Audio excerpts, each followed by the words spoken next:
ভিউটা কেমন লাগছে বন্ধুরা আপনারা কমেন্ট করে অবশ্যই জানাবেন।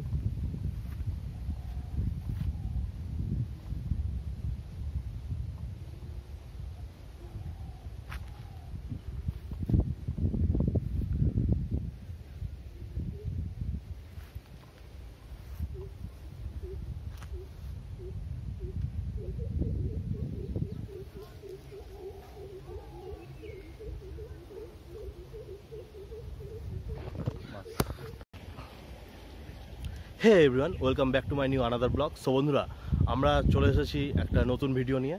তো এখন আমরা যাব ইন্ডিয়ার সবথেকে বড় হিজল ফরেস্ট ভিজিট করতে। আর আপনাদেরকে এটাও জানিয়ে রাখতে চাই যে এই হিজল ফরেস্ট এশিয়ার মধ্যে তৃতীয় বৃহত্তম ফরেস্ট। তো আমার সাথে আছে আমার বন্ধু সুমন। আমরা দুজন মিলে এখন হচ্ছে হিজল ফরেস্ট ভিজিট করব। তো চলেন ফরেস্টে গিয়ে দেখা হচ্ছে আপনাদের সাথে।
সো ফাইনালি বন্ধুরা, আমরা এখন পৌঁছে গেছি হিজল ফরেস্টে। আমরা এখন ফরেস্টের মধ্যে আছি।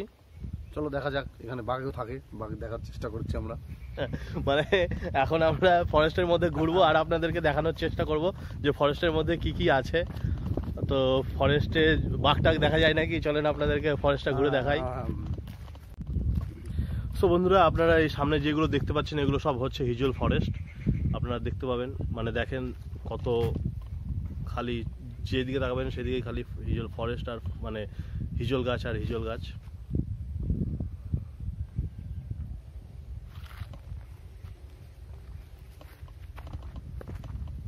আপনাদেরকে আমি একটু ভালো করে দেখানোর চেষ্টা করব। এই যে এইগুলো হচ্ছে হিজল গাছ। সামনে গাছটা, গোড়াটা দেখা, গাছটা দেখা। চল প্লিজ চল, কাছ থেকে দেখানোর চেষ্টা করছি, কাছ থেকে দেখাচ্ছি। এটা হচ্ছে গাছ। গাছটা খুব শক্ত, মজবুত, অনেক দীর্ঘদিন ধরে জলের তলে থাকলেও সহজে মারা যায় না। এখানে বছরেও মোটামুটি অধিকাংশ দিনই জলের তলে থাকে গাছগুলো। আর এখানে পিকনিকের সিজনে পিকনিক হয়, বহুত লোকজন আসা যাওয়া করে এখানে। আমরা এসেছি অনেক দু চারবার এসেছি, বন্ধুরা মিলে সবাই মিলে পিকনিক করেছি, বহুত মজা করেছি। এই ফরেস্টটা মানে হিজল ফরেস্টটা বেশিরভাগ সময়ই বিলের জলে ডুবে থাকে।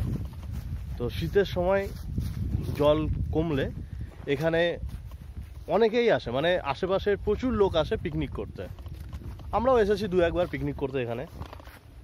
তো তাই ভাবলাম যে যাই, একটু ফরেস্টটা ঘুরে আসি আর আপনাদেরকেও একটু আপনাদের সাথেও শেয়ার করি যে এখন কেমন আছে না আছে। তো আমার বন্ধুটা কিছু বলতে যাচ্ছে আপনাদেরকে, কি বলবে একটু শোনা যাক ওর কাছ থেকে।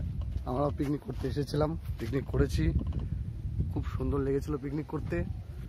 আমরা বলতে চাচ্ছি যে আপনারাও সবাই এখানে এসে পিকনিক করবেন। মানে আপনাদেরকেও এখানে ইনভাইট করার চেষ্টা করা হচ্ছে যে আপনারাও আসেন এখানে, আপনারাও হিজল ফরেস্ট ভিজিট করেন। আর এই হিজল ফরেস্টটা হচ্ছে, আপনারা যদি মালদা থেকে এই ভিডিওটা দেখেন তো তাহলে আপনারা এই হিজল ফরেস্ট সম্পর্কে অনেকেই জানেন। আর যারা জানেন না তাদেরকে বলে রাখতে চাই যে আপনারা যদি মালদা থেকে আসেন তো তাহলে মালদা থেকে নালাগোলা যাওয়ার পথে যে আইহো স্টপেজটা পড়বে, সেই আইহো থেকে আপনাকে মানে আপনাদেরকে ভিতরে আসতে হবে মোটামুটি 5 কিলোমিটার, না না 5 কিলোমিটার বেশি হবে, 10-12 কিলোমিটার। মোটামুটি 10-12 কিলোমিটার ভিতরে আসতে হবে গ্রামের সাইডে। তো যে কোনো কাউকে জিজ্ঞেস করলে আপনাদেরকে বলে দিবে, রাস্তা সঠিক রাস্তা জানিয়ে দেবে। আপনারা এখানে আসতে পারেন, ভিজিট করতে পারেন। আর আপনারা মানে শীতের সময় পিকনিক সিজনে আসবেন সব থেকে ভালো, তখন প্রচুর লোক আসে এখানে পিকনিক করতে। আপনারা আসবেন, পিকনিক করবেন, মজা পাবেন। গান বাজনা চলে, বক্স টক্স নিয়ে আসে সবাই। যারা পিকনিক করতে আসবে তারা তো বক্স নিয়ে কেউ কেউ আমার নাম মানে।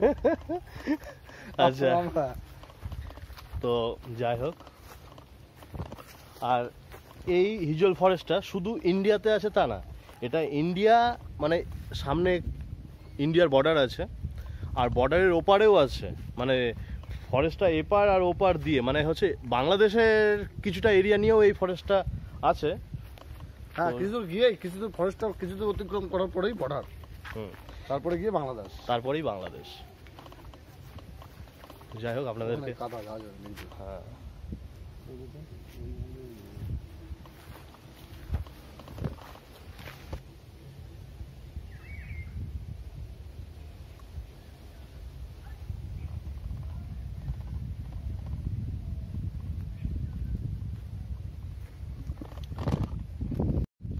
হিজল গাছগুলোকে দেখে মনে হচ্ছে যে খুব ছোট, বাট এই গাছের মানে গাছগুলো যে কত পুরনো আপনাদের ধারণার বাইরে।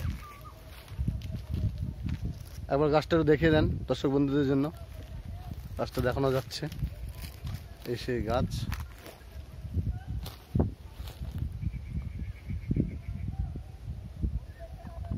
গাছগুলো দেখে মনে হয় না যে এত পুরনো গাছ বা এত বয়োজ্যেষ্ঠ গাছ।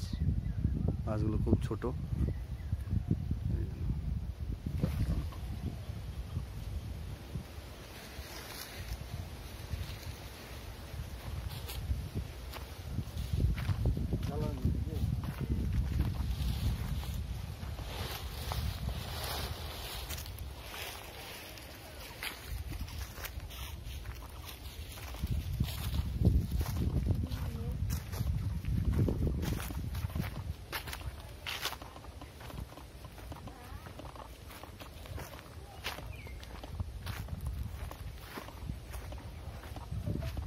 বসতে দেখো, বসতে দেখো,